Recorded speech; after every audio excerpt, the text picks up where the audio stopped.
दोस्तों, राहुल गांधी ने आज सीधे तौर पर बीजेपी को चेता दिया और कह दिया कि हाइड्रोजन बम के फटने के बाद नरेंद्र मोदी देशवासियों को अपना चेहरा नहीं दिखा पाएंगे।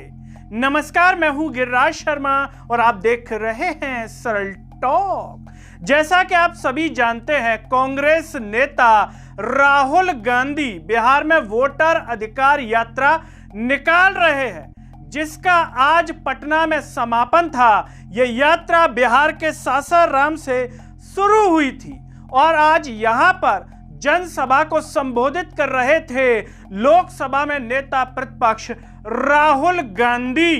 इस यात्रा में आज इंडियन अलायंस के जो अन्य घटक दल थे, और भी जो नेता थे, वो भी इसमें शामिल हुए। और यहां पर राहुल गांधी ने ऐसी बात बोली है कि नरेंद्र मोदी ने अगर अपनी विदेश यात्रा में वो सुन ली होगी तो मूड ऑफ हो गया होगा। फोटो खिंचाने में शायद मन भी न लगा हो, क्योंकि राहुल गांधी ने बात ही कुछ ऐसी बोल दी है, दमदार, खुलासे वाली, वोट चोरी वाली।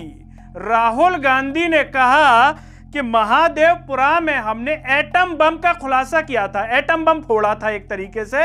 अब उसी महादेवपुरा में हम हाइड्रोजन बम लाने वाले हैं। हाइड्रोजन बम से उनका जो मतलब है वो है वोट चोरी के खुलासे से।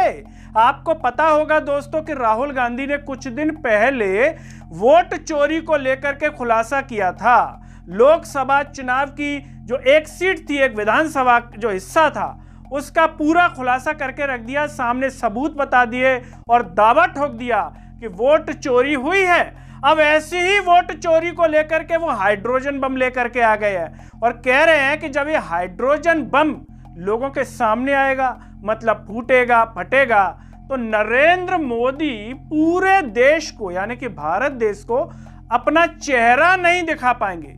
ये दावा राहुल गांधी की ओर से किया जा रहा है और बीजेपी को उन्होंने चेतावनी दिया इसके लिए, हाइड्रोजन बम को लेकर के। इस जनसभा में राहुल गांधी ने यह कहा कि जिन शक्तियों ने महात्मा गांधी की हत्या की थी, वो अब संविधान की हत्या करना चाहते हैं, लोकतंत्र की हत्या करना चाहते हैं और हम ऐसा होने नहीं देंगे। दोस्तों, ये वोट चोरी करके आपके भविष्य को चोरी कर रहे हैं, लोकतंत्र की चोरी कर रहे हैं, आपके अधिकारों की चोरी कर रहे हैं, आपके आरक्षण की चोरी कर रहे हैं। हम ऐसा होने नहीं देंगे। बिहार एक क्रांतिकारी प्रदेश है, बिहार ने बता दिया है और बिहार भी ऐसा नहीं होने देगा। यह राहुल गांधी ने वोटर अधिकार यात्रा के दौरान कहा। वो यही नहीं रुके, उन्होंने ये तक कहा कि ये लोग आपकी सब चीजों की चोरी करके, यहां तक कि आपके राशन कार्ड की भी चोरी कर लेंगे और आपका जो सब कुछ है वो अंबानी अडानी को दे देंगे। ये राहुल गांधी की ओर से दावा किया गया है। दोस्तों, राहुल गांधी के इस दावे को सुनने के बाद आपको क्या लगता है कि वाकई में जो वोट चोरी अगर हो रही है और राहुल गांधी जिस हाइड्रोजन बम की बात कर रहे हैं, अगर वो देशवासियों के सामने आ गया तो नरेंद्र मोदी क्या वाकई में चेहरा नहीं दिखा पाएंगे या बार बार चेहरा दिखाएंगे? क्योंकि वर्तमान समय में जो राजनीति का स्तर है वो इतना बेशर्मपंती का हो चुका है कि अब शर्म भी शर्मा जाए, ऐसा कुछ है क्या?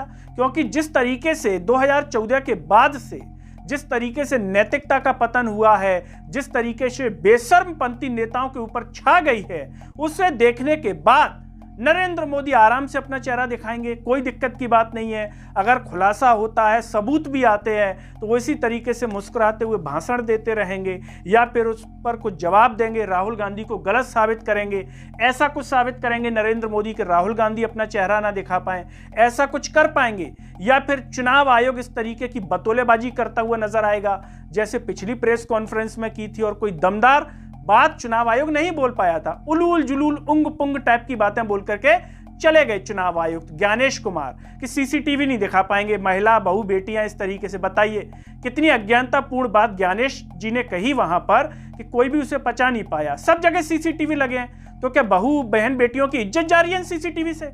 आपकी गली में भी सीसीटीवी लगे होंगे, क्या बहू बहन बेटियों की इज्जत चली जाती है उससे? जो लोग लगवा रहे हैं, क्या उन पर दावा ठोक देना चाहिए सीसीटीवी नहीं लगवाओगे भाई साहब? बहू बहन बेटियों की इज्जत का सवाल है, ऐसा कुछ है क्या?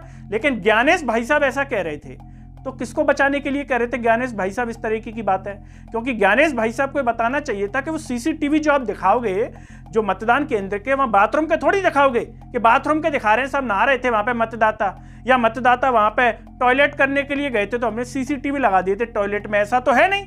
तो ज्ञानेश कुमार किस तरीके की जो है निरर्थक बात कर रहे थे। तो आपको क्या लगता है कि इस खुलासे के बाद, इस हाइड्रोजन बम के बाद वाकई में माहौल और बदल जाएगा जो राहुल गांधी ने बदल दिया एटम बम के बाद? आप जो भी सोचते हो दोस्तों, कमेंट बॉक्स में अपनी राय जरूर दीजिए। इस वीडियो को हर जगह शेयर कीजिए, चैनल को सब्सक्राइब कीजिए, साथ ही साथ सरल टॉक के Facebook, Twitter, Telegram, Instagram page को आप जरूर फॉलो कीजिए दोस्तों। और जब आप ये वीडियो यूट्यूब पर देख रहे होंगे तो नीचे आपको जॉइन और थैंक्स का बटन दिखाई दे रहा होगा। अगर आप आर्थिक रूप से सक्षम हैं तो अपनी क्षमता अनुसार हर महीने हमें जरूर सपोर्ट करें, और आप फोन पे के QR कोड द्वारा भी हमें सपोर्ट कर सकते हैं, जिससे हम और बेहतर स्वतंत्र पत्रकारिता कर सकें। नमस्कार।